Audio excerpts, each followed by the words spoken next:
Chez Equimetrix, il arrive souvent que les marques nous expliquent rêver à la recette magique qui leur permettrait, en quelques clics, d'optimiser leur stratégie marketing. Hélas, il n'existe pas de recette magique, pas d'algorithme aussi puissant soit-il, qui permettent aussi facilement de construire une stratégie marketing, une stratégie média qui est optimale. Et ceci pour plusieurs raisons.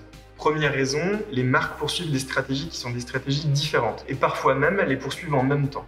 Développer, renforcer la baseline, maximiser l'impact du média sur les ventes, maximiser l'efficacité du média sur les ventes sont des exemples de stratégies différentes que les marques peuvent poursuivre. Deuxième raison, les marques ont des histoires différentes vis-à-vis de leur stratégie média.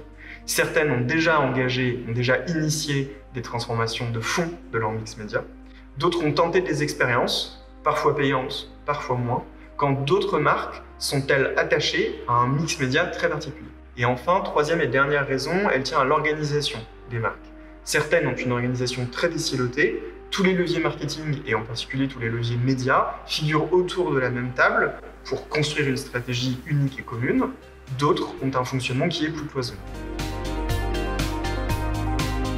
Le MMO, ou Marketing Mix Optimization, est un cadre méthodologique qui permet une mesure transparente, robuste et transverse de la performance marketing. Et notre benchmark de 490 modèles basés sur ce framework nous permet de dégager, de partager avec vous 3 enseignements clés sur les facteurs de succès des stratégies médias. Premier facteur, il n'existe pas de monde offline et pas de monde online. Le monde d'aujourd'hui est un monde sans couture entre ces deux espaces. Et cela se lit clairement dans l'impact du média sur les ventes. Ainsi, le média online représente 50% de l'impact total du média sur les ventes en point de vente physique.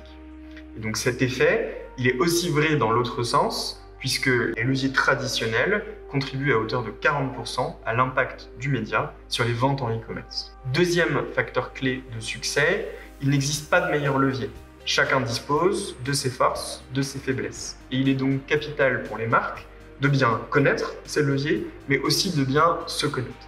Troisième facteur, et dernier facteur, construire une stratégie média, ce n'est évidemment pas un ensemble de choix isolés, mais au contraire, identifier et tirer la pleine valeur des effets de synergie qui existent entre les différents leviers.